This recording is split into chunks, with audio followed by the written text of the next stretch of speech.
Okay, I'm getting the 67 424 ready for blower duty. As you guys can see, we're going to need some tubes and some tires. They do go flat. They don't go flat overnight, but they do go low. So I may tube them. Well, the rear one I'll tube for sure. Those are good tires.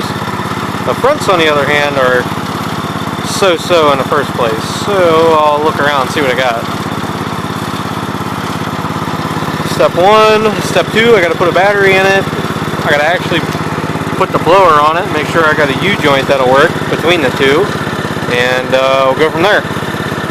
I guess I'll get the deck taken off after I air the tires up.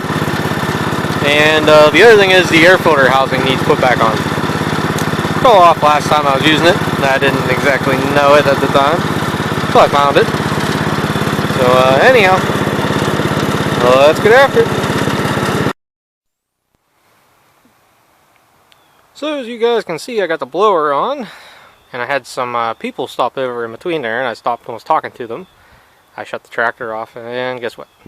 The batteries only got enough charge to turn on the generator light now. So put the charger on it, and then I will drive it into the shop where I can work on it. So battery, chains, air filter, housing. I'll at least tube the rear tire for sure. Front tire, like I said, I'm going to think about those. It's not like I need it for tomorrow. This is one of those things I put in the shop. Keeps me busy for a while. I actually haven't even spun the snowblower up with this yet because I shut the tractor off to talk to the people that were here. So, let me get that battery charger going and we'll go from here.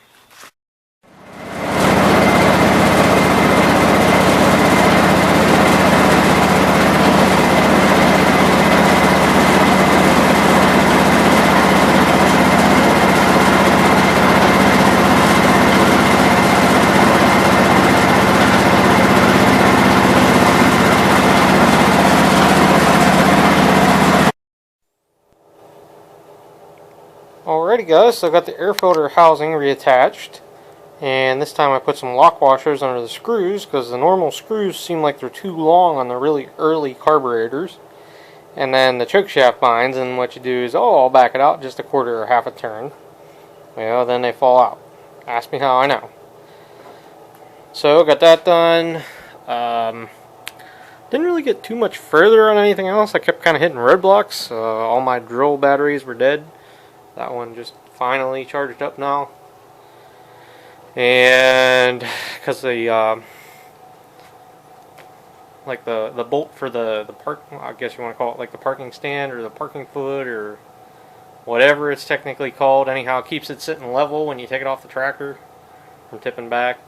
The handle broke off for that, so I'm just trying to drill the bolt out, but dead battery is kind of hard. And I got to pull the dash off and put a battery in this, and I think you guys can see through the cigarette lighter hole. Fluffy was at it again, and I just cleaned this out middle of the summer. And I can see bits of it sticking out over here, and it's always something. Other interesting thing, and I'm pretty sure this was the transmission that had ATF in it whenever I got it, because check that out. A little over full, which that don't really bother me too awful bad, but it's a weird color. It's like ATF mixed with oil. I'm gonna have to go back, watch the video on this tractor, and see if I'm pretty sure I did. I'm pretty sure this was full of ATF. And engine oil could use changed. It's black. It's halfway in the level there. There you go. Because I did check out when I started it. I think it's about right. It might have went down a smidge. I don't remember. It did sit out there and run for every bit of a half hour, 45 minutes, I bet.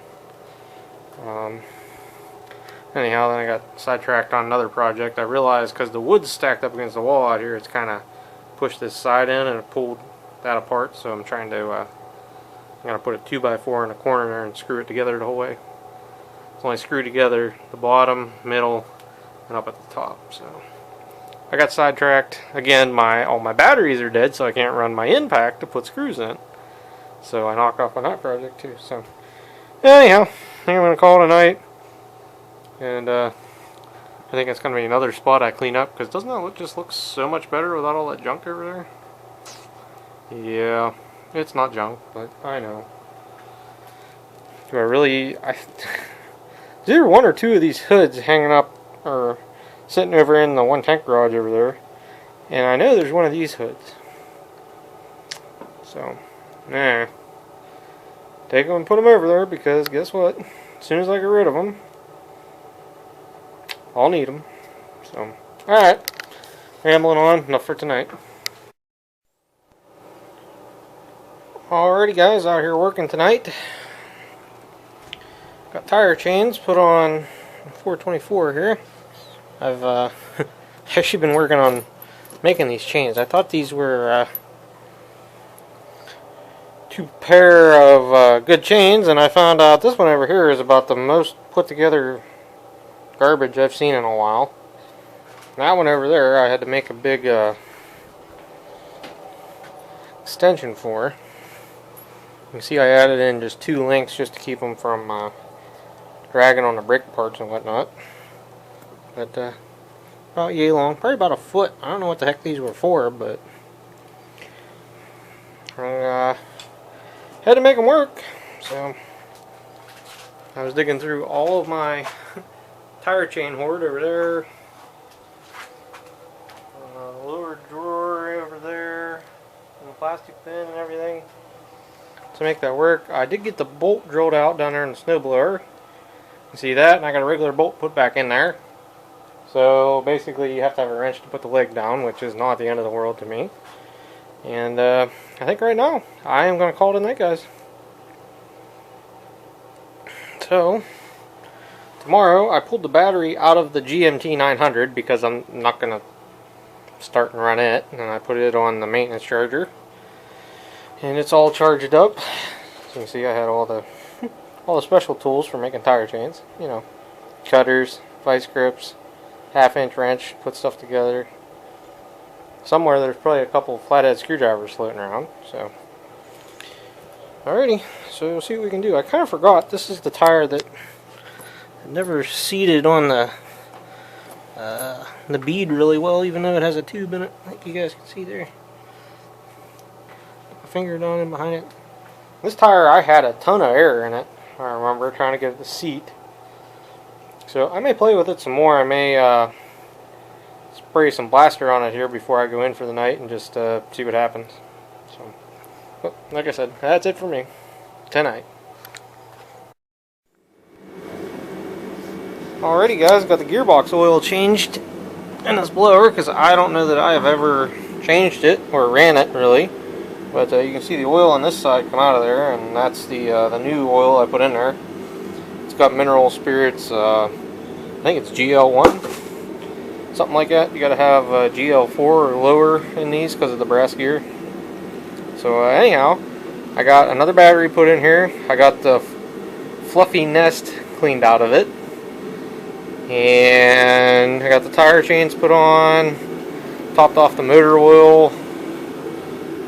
Greased everything in the front axle, bushings for the drive shaft, steering spindles, shooting everything works on it. The lift works really nice when you have the springs on. I will tell you, the first time you pull this blower up without them springs on, you know them springs are not there. Them springs help a lot.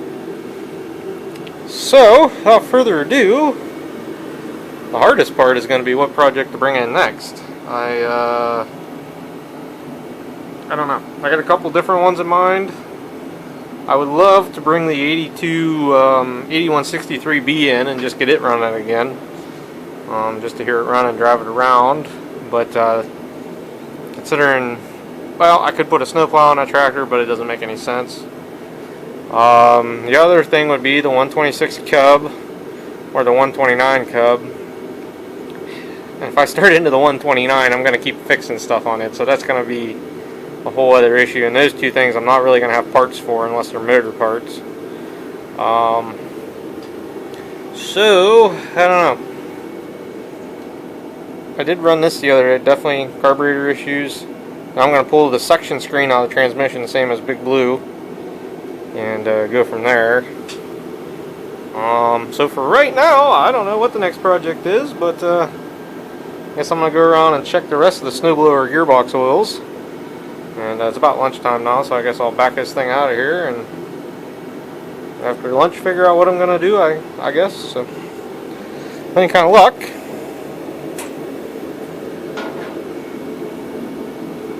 Always check the petrol.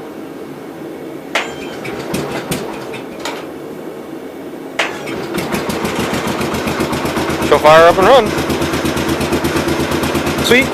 So, ready for snowblowing.